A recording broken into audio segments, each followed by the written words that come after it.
Hi, and welcome to another exciting episode of the Andre The Beast Crayton Show. Today, we're going to talk about the importance of consciousness, musical vibration, and really taking control of your destiny and sending a message, an individual message, because we all have our own message to the universe or to society that we want to impact. Today on the show, we have a young lady who's definitely has taken control of her life, her destiny, her journey, and sharing it in such a way that has touched a lot of people and still touching a lot of people, all the way from Boulder, Colorado. I'm gonna let her share her story. But her name is very beautiful, and she's gonna also tell us how she came up with this name. But I'm gonna call her what I think she should always be called. Lovelight. Welcome to the show, Miss Lovelight. Andre the Beast, it's such a blessing to be here. I've been looking forward to the show for months now, and I'm so happy to be here. Thank you so much. So So first start out and tell us what that full name is and how that name actually came about. Of course. So my full name is Beth Lovelight Forever. That's my last name. So I often do go by Lovelight. It can also be pronounced Be Thy Lovelight Forever, which is the message of my music, which is what we're here to talk about today, is conscious elevating music. And so I am a divinely inspired and cosmically attuned musician. And we're going to talk today about what that really means. Yeah. But this name, which came about when I finally got what I would consider radiantly healthy after years of anxiety and depression and skin issues and so many things. And finally, after so much tracking and tracing of myself and realizing I have the power to heal myself with the help of source, creation, the creatrix matrix, that's when this music started, and that's when my name changed. And for me, it was like a marrying to divine. Let's go back a little bit real quick. Let's go back a little bit, because your journey is like, in order to change your name, I don't know if I can ask what your legal name was at the time, but tell me a little bit about your childhood, because this is a journey. So what was it like growing up for you? Sure, I would love to share that. So I was born Beth Maria Ross to amazing, loving parents. I just went and visited them in Arizona. I'm very close with them. They're some of the kindest, most honest, integral humans on this planet for me. I feel like I chose them as my parents. And so I grew up in the church. My dad is a Presbyterian minister. My mom is a psychotherapist. They're still in love. They're still together after like 52 years. And it might be 53. And so I grew up with a lot of love, a lot of loving touch. I actually am a massage therapist because of that, because they gave me a lot of non-sexual, loving, godly touch. And so I now pass that on to other humans. It's part of how I fund this musical adventure too. Okay. And so yet in all of that love and, spiritual like foundation, I also didn't feel embodied and healthy all the way. I hadn't really found my path for the foods that work for me and, the kind of culture that works for me. But specifically for me, like the kind of diet that works for me. And so after going through trials and tribulations of finally figuring that out, which was about like 15, 18 years ago that my whole life changed. Because for me, feeling embodied and radiantly healthy changed everything. What were some of the foods that wasn't registering with you, and about what age was this, and what were some of the complications that you was actually undergoing to even recognize that there was something wrong with the foods that you were taking? That's a great question. So for me, I felt like certain pesticides and chemicals and additives that are created in laboratories weren't really working for me. They weren't really aligning with my divine matrix and helping my body to radiantly vibrate at higher and higher vibrations. So even though my parents fed me the best food that they knew how, which was great, that we also had a lot of fast food. It was just part of the culture, How did you know that you wasn't vibrating at such a young age? Like, What was, that when somebody hears this, they'd be like, what are you talking about? Like, how did you even come to a concept of at that young age, hey, I'm not vibrating the way I should be? Well, actually, I didn't know, except that I fortunately actually had a lot of skin issues. And so I Okay. had acne, I had cold sores, and I had rashes, you Hmm. know, and all the doctors, they couldn't figure out what was wrong with me. And I had kind of at that point given the power over to the doctors, that they somehow knew me better than myself. Right. And that's when my whole life changed when I left home and went to college. I went to Colorado College for a few years. And I started realizing, wait a minute, I bet I can figure out how to heal my own skin Mm. because I've gone to so many and it's not working. And then I woke up to what I'm putting in my body is coming out my skin. So if I align with organic foods and more fruits and vegetables and organic meats, and like, I bet that my skin will start to get better. Was that the And only issue that you was dealing with is skin? no, it wasn't. I was also like, I was kind of like a little love zombie, really. I was always like a loving being, but I Mhm. actually didn't feel completely embodied. What do you mean? Um, like where I felt like I was in this avatar being, like, you know, the movie Avatar when he wakes up in the avatar body.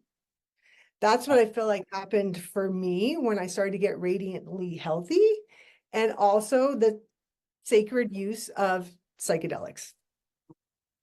Go back a minute. What do you mean psychedelics? So using medicinal plants to help get information for me to know how to heal myself. And what was that? What kind of plants were that? And what information were they sending you? And is there does different ingredients Hmm. um make different things happen to your body? And if so, what were they? Because what I'm trying to do is get the audience to understand if you're doing this, then if I'm taking a mushroom and the mushroom is supposed to give me this, and I take a this particular plant and this does this, what plants or things were you taking and what were the responses that it was given to your body? So, well, there's the plants and medicines that have come from the earth that were here, you know, way before the pharmaceutical industries were here, right? The indigenous and natives peoples have always utilized sacred medicines. They've always had medicine men and women to help facilitate these kind of ceremonies, and they're becoming more and more popular as this world evolves into what I consider a psychedelic revival, which is Okay. actually the name of one of my songs, which is consciously using these sacred plants for the evolution of consciousness. But And when you so, say sacred plants, like what an example of so sacred cannabis, plants? cannabis sativa, which is now Okay. mostly legal, which Okay. wasn't, right? Okay. But those of us that are medicine people, we always wanted it legal. This was a gift from God, you know, Okay. along with psilocybin mushrooms, a gift from God. And in my humble opinion, these should have never been illegal. These are our right as humans to be able to engage with that which was given by God. Let's Now, if go we, back for a minute. When you talk about what were some of the things that let's just talk about these two things right here because we ain't got to go all over the spectrum. How did these sure. two things how did these two things change you as far as consciousness as opposed to where you was at prior to ingesting these or taking part of these particular natural herbs? Um, I was just not fully in my skin and my matrix all the way. I was just kind of going through life with these loving parents and amazing family. And then I just like started getting radiantly healthy and started engaging with these entheogens being that which it taps us into the God or goddess within, Mhm. right? There's no one between me and the divine to be able to ask questions and get answers. So utilizing cannabis, psilocybin mushrooms, and also something called MDMA, What's that? which MDMA was created to help couples in counseling. Now, this one did come originally from a plant material, but it is created in a laboratory. But what it is basically a love medicine. it takes you to the heart and just fills you with love and allows you to deal with certain things like trauma in a love state of being. I've never heard of this at You all. never heard of this? How long has this been around? And is it how long has Um, this been? Is it legal? Because we still talking about yeah, USA, we're still talking about FDA, I we're still know. talking about stuff. Is this illegal stuff? Like if I wanted this love medicine, I can go to my doctor and say I want this or what? Not yet. Soon. There are studies now being done to be able to help legalize this type of love medicine. But and maybe we shouldn't talk about it anymore. But at the same time, there are groups like that are helping to create this, to make this a legal substance for people to utilize to heal themselves. Before I got to ask more question with this. I've never heard of it, and our show is designed to educate and empower. And I know the Right. viewers will be like, okay, what is this? If it's going to, so this is something that's experimental right now. Yes. So individuals can go online and research it for themselves, correct? Yes, they Okay. can. Are studies, legal studies happening with it, with psychotherapists and psychiatrists in certain scenarios. But as the common people, it is not necessarily legal. Okay. So let's go back to my original question with you was what has changed? What did you see actually change with the consumption of these particular herbs? So in conjunction, so these, and I'll just group them as one to make it a little bit easier. So I'm going to call them entheogens. Okay. Theo means God or goddess. So to go to the God, to the divine within, to get the answers that you're looking for, instead of necessarily having a doctor be the God, because they weren't really working for me. So I would set ceremonial space. Now I'm changing my diet. I'm starting to track and trace what things are working for me and what are not. For example, gluten, not really working for me. Milk and dairy, not really working for me. But high vibrational wild foods, vegetables, herbs, high vibrational meat from animals that were raised with love, those are all working for me. So I'm starting to understand what's working and what's not working. Meanwhile, hosting for myself with a community of like a cosmic community of people, holding sacred ceremonial space for me to be like, how can I heal myself? What do I need to do in my life? What changes do I need to make to raise my vibration to a frequency that's going to allow me to feel more love, more kindness, and to live my life with more joy? And so I will utilize various entheogens, and I get information. I have visions. I get the information I'm looking for, and then it's my job to implement that in my life. And So that's called when you first had your first experience with Mhm. this, what was the signals that you was given? The first one was increased presence. Literally like Avatar, where you realize you're in a body that was given to you by divine, and it was what we might consider free, and that I actually have my own spaceship to learn how to run and figure out what fuel works for me. And all of a sudden, I'm responsible for my whole life. I'm responsible for my thoughts, my feelings, my reality. And I start to see that I'm creating this dream. And all of a sudden, there's an accountability. You And then, mentioned you not to cut you off. You mentioned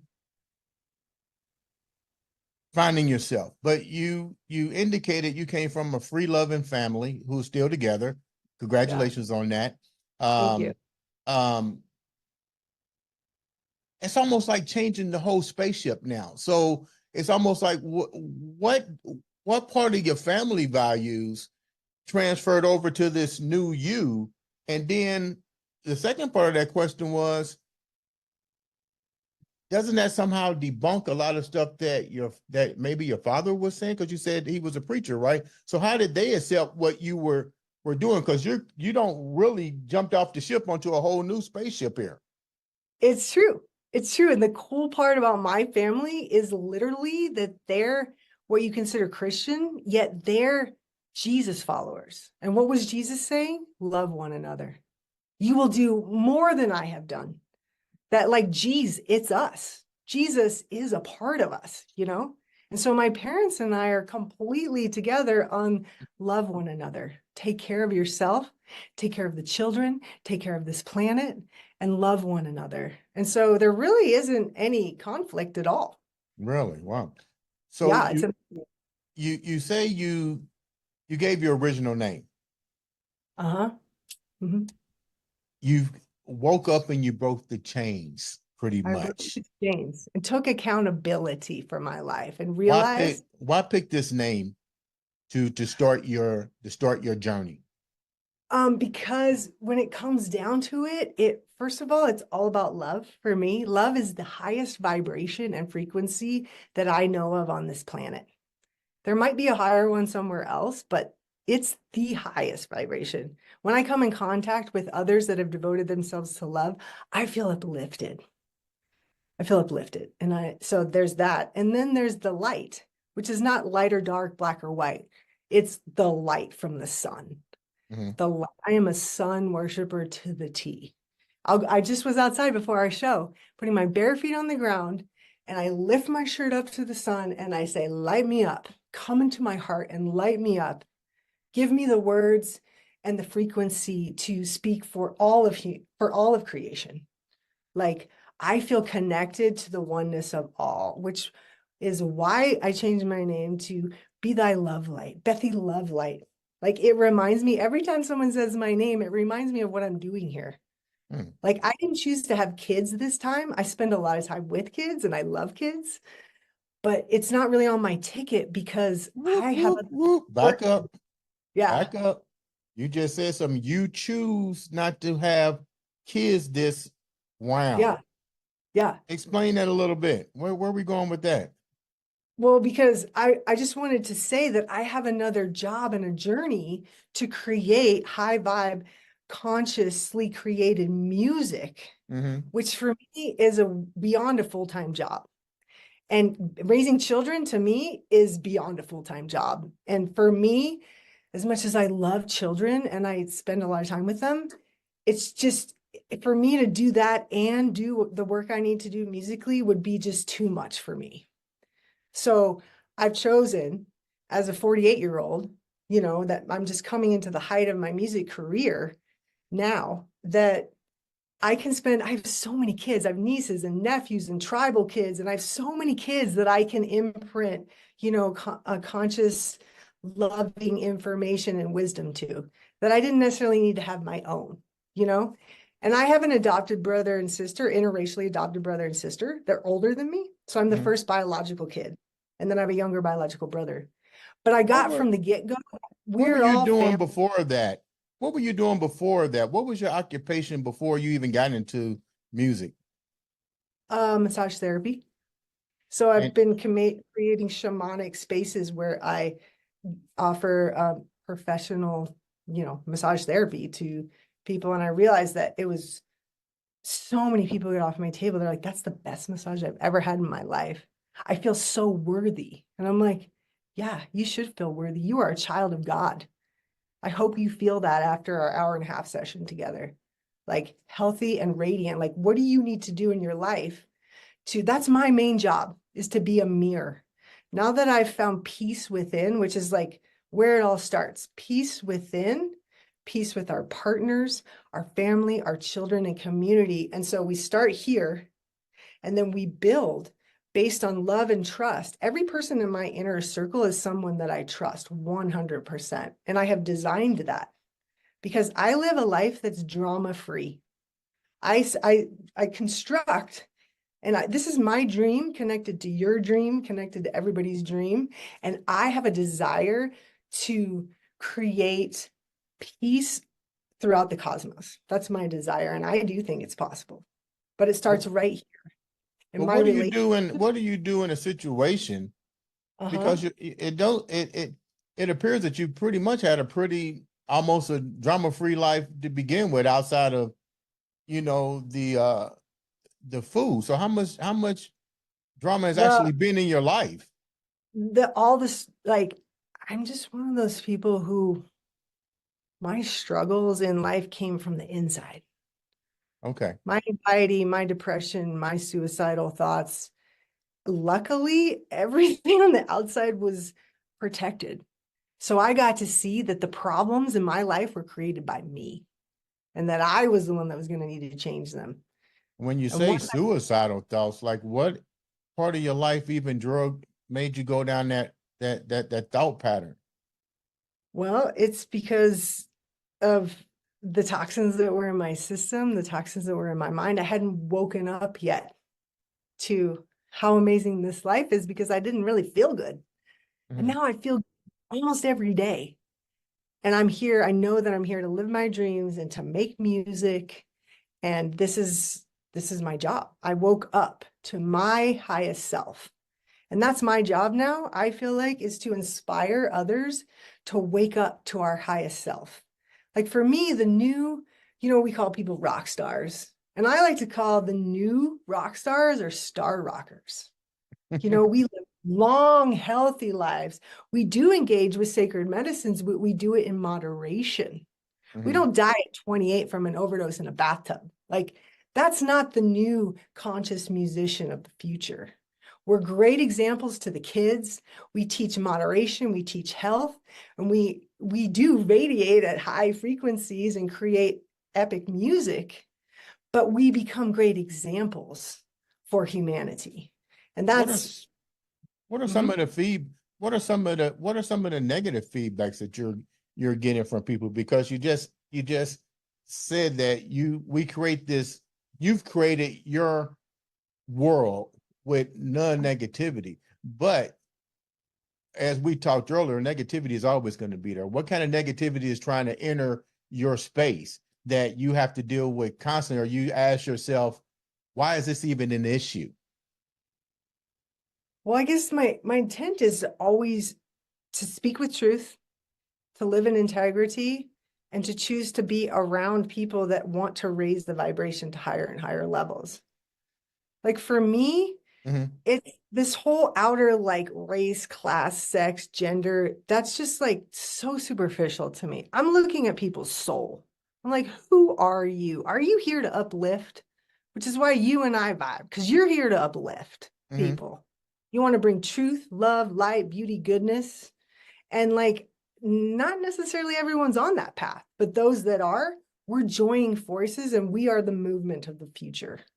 Let's talk You about know, this conscious music and what's the difference between, let me start with the first question. Why conscious music?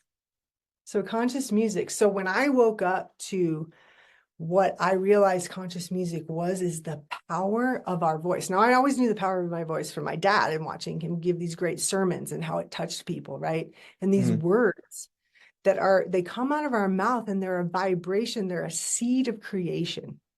So let's say before you created this show, you probably thought about you wanted to have this show like a long time ago, and then you spoke it, and now it exists, right?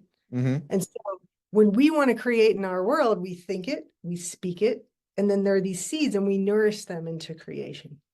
So with conscious music, with musicians who are in a kind of elevated unity consciousness, who are creating music for the benefit of all and are using conscious lyrics for the upliftment of humanity, these spells are going out through the music to ourselves and affecting us on a higher and higher level, um, as opposed to, let's say, music that is just expression, and all expression should always exist. But let's say I just make a song about something in my life, boyfriend or girlfriend, or because I don't really relate as like one thing. I'm not just like gay or lesbian. I'm just a love being, right? So let's say I have these relationships and I share about them in my song. Well, that's okay. That should exist, but that doesn't really uplift me. There's not really a lot of consciousness to the elevation of humanity in that kind of music. So if I go to a concert and it's just like, I crashed my truck and then my dog did this, and then, songs like I'm gonna push you around. It's like, I'm not gonna push you around. I'm not into dominator mentality. Like, what are these spells that are going out into these vibrations of these songs? And when I Mhm, woke up to that, I was like, oh, we can transform humanity with positive spells, with mhm. lyrics that are seeding creation for what we do want.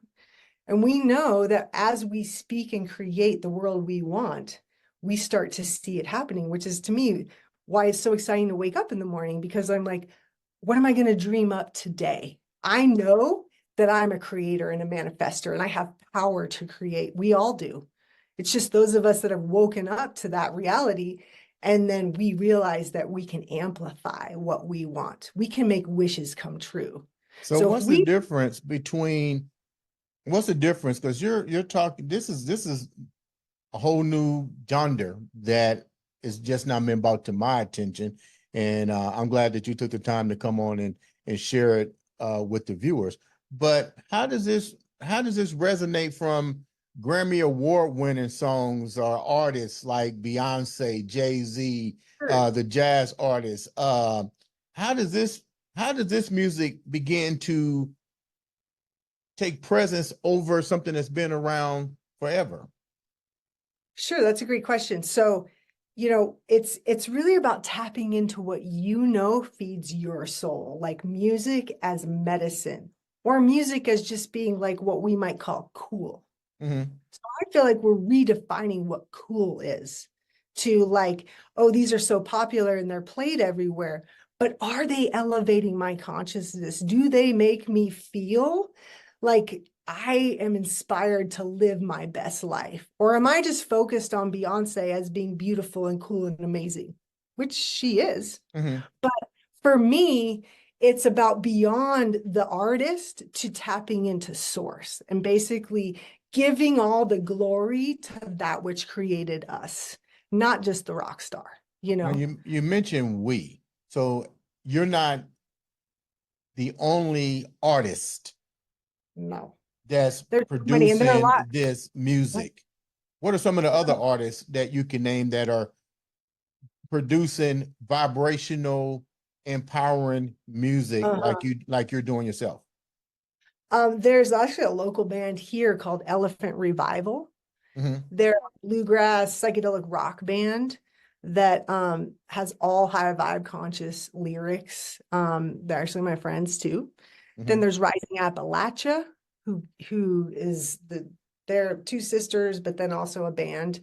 And it's when you then we have A Linario, we have God, there's so many. Um, but it's a movement where, and I wanted to bring this up because I know we probably only have 30 minutes, but I wanted to talk about two things: cymatics and also the power of putting our intention into water. And the reason that I want to bring these up is because, for one, cymatics is visually seeing the effects of sound on a medium. Hmm. For example, if you put salt on top of a speaker and you pump music through the speaker and frequencies, that salt will actually change into different patterns, and they get more and more complex as the frequencies get higher and higher and higher. So let's say you have a frequency and then you see four different circles. And then as the frequency goes up, you'll see 8 and then 16. And you're literally watching the frequency of the sound affect the substance, right? You can do it through water too. You can pump music and sounds through water, and it will change the pattern of the water. So it's kind of intuitive in knowing that when we go to a concert or we hear music, we're a living cell. We're mostly water. And so when that vibration comes in, it's literally transforming the cells in our being. And so then you've got the cymatics part of the literal frequency, but then you also have, I don't know if you've ever heard of Dr. Emoto, but he's Hmm. pretty popular. He wrote a book called The Messages of Water. Right. And what he proved is that with our intention, water will change its molecular structure based on our intention. For example, he took water and he would say, I love you. You're so beautiful. You're amazing. You can do anything. And it would create these beautiful structures in the molecules of the water. And he froze them and took pictures of them. And then he took water and said, I hate you. You can never do anything. You're not worth anything. And then he took pictures of the water, and they're very different. And, beauty is subjective, but at the same time, if you see something that's kind of symmetrical and looks like a snowflake, that's kind of what the love water looked like. And the hate water looked like kind of sick, like almost like a cancer cell, I believe when I saw the water molecules that he talked about, they looked almost like they was black mold, Yeah. cased in ice. Yeah.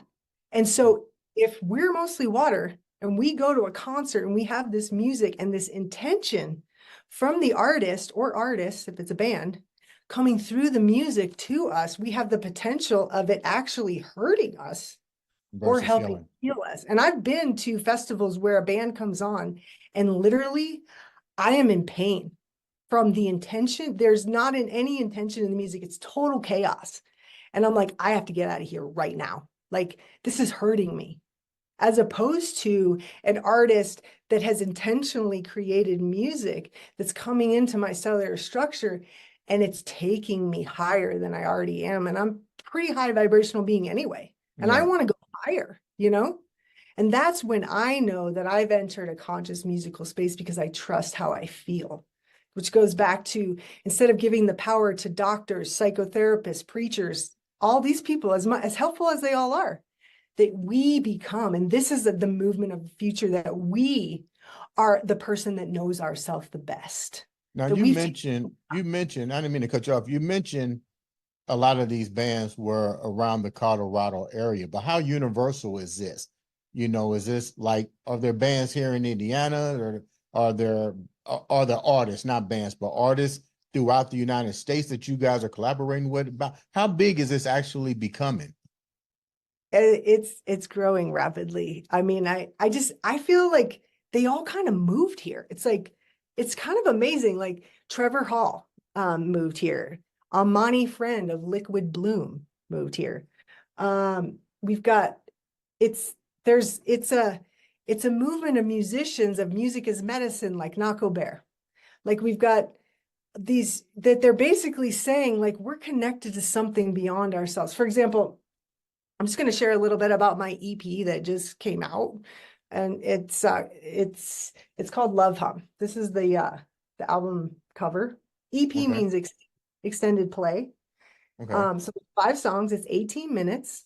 Which for me is perfect. 5 is my favorite number, and 18 minutes is perfect for me. And so, Love Hum is a beautiful love song about falling in love and giving into love itself. But the 3rd song on this EP is called Moving Me.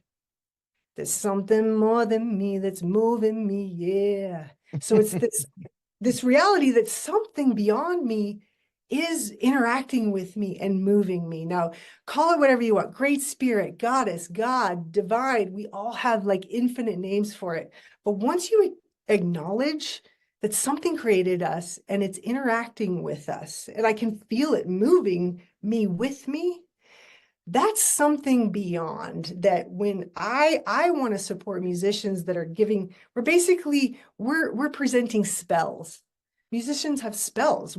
Our lyrics are spells, and I want to be in a spell that's raising my vibration and taking me higher and reminding me what I'm doing here. Where do you get your inspiration from to do all this? Because you clearly are a different type of artist, and my hat's off to you for wanting to share that with the world and elevate them to a higher consciousness through the sound of music. I did read the book with the water, and I do believe that if you speak positive things can actually change the way people approach you or look at you. But what gives you that? What motivates you to write? Like, where do you get your inspiration from? Well, I'm just going to go back to the Love Hum EP for a second, because like the 2nd song in there is called Free Inside. And it's like free inside, from the inside out. And this idea of freedom and where it comes from. And for me, like I was saying, getting into radiant health and feeling good in my body, mind, spirit, and finally feeling free inside, like it's not coming from an outside source. It's not coming necessarily from my job or my partnership or something out here or the world, like having a good day because the weather's good, like freedom coming from the inside out. And so my inspiration is usually like, well, what wish or prayer do I have in my life right now? Like right now I'm working on a song called I Believe, which is basically about I believe in this we are. And I do believe in angels and I do believe in that which created us. But it's about a song about when we leave this planet and how to get into love and celebrate our life. And we in kind of a death-fearing culture where death isn't spoken of very much, and kind of it's a song that I've sung at many memorials and funerals, and it's a celebratory song, celebrating life and celebrating this circle of life and what we call death, which is really a transition, a transcendence to the next realm. It's a mystery, but we all know that it goes on. How can the viewers reach out to you and get your all your new songs and book you for a guest appearance? How can the viewers reach out to you? So probably the best way that is my website, which is www.bethylovelight or Bethy Lovelight. So it's BethyLovelight.com. And I also do a lot on Instagram, which is basically the same, Bethy Lovelight on Instagram. There's no other Bethy Lovelight, so it's really easy. And so those are the two places where I update with where I'm going to be playing next. And you can also, so this Love Hum EP that just came out, I'm really excited about. It's more like down tempo, like sweet, sultry kind of music. And then I have a song called Psychedelic Revival. Wow. This is kind of my theme, like rainbows and angels and higher vibrations. And this revival of tapping into entheogens and figuring out for ourselves through the help of guidance sometimes, or ourselves, and what do we need to do to tap into our highest self, to be the most radiant, loving, kind, open human being that we possibly can, because it makes life more fun. And this is the other song I have out called the Wild Weed Song, which when I first started out, I started doing conscious hip hop. And I like to rap. None of my music has bad language, because you can see, I'm not anti bad language, but for me on my recordings, because words are seeds of creation, I want them all to be high vibe.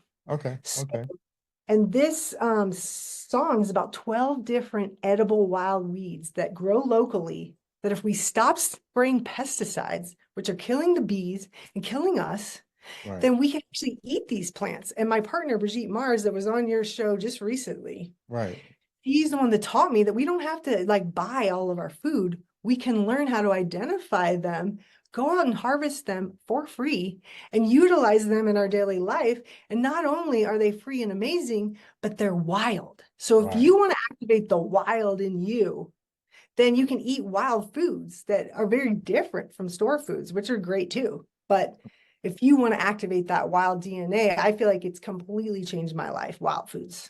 So that's why I talk about it. So it's a reggae, hip hop, rock song about wild weeds. That sounds good. They could go to my website and get all of those on this really cool little USB key. So it looks like a key. I'm getting them engraved right now. They have my logo on them, but they fit in your computer and you can get all of them together from my website or Bandcamp. And then you can check out. But my music's also on Spotify. It's on Apple Music under Bethy Lovelight. So that's how you find me. Before we wrap up, what did you want the viewers to get? What's the most important thing that you wanted the viewers to get from your episode? Because you share so much new information, a new genre of music, understanding the importance of different pharmaceutical plants What is the key Uh-huh. message that you would like the viewers to get from this episode? That we have the power to not only heal ourselves, but to create the reality that we want to see. We have the power to live in the love, healing, radiant, love light vibration if we are willing to take accountability for our life, to start tracking ourselves, and to realize that we're a unique creation that has unique needs and that we have to figure out for ourselves. Doctors and healers and helpers are all here to help us, but that we take accountability for ourselves and that we can create the dream world that we've always wanted if we're willing to take accountability, see ourselves, apologize for what we need to apologize, clear our slates, and surround ourselves with beautiful angels of all shapes, sizes, colors, and classes and everything. Diversity is the key. Ladies and gentlemen, this has been another exciting episode of the Andre the Beast Crayton Show.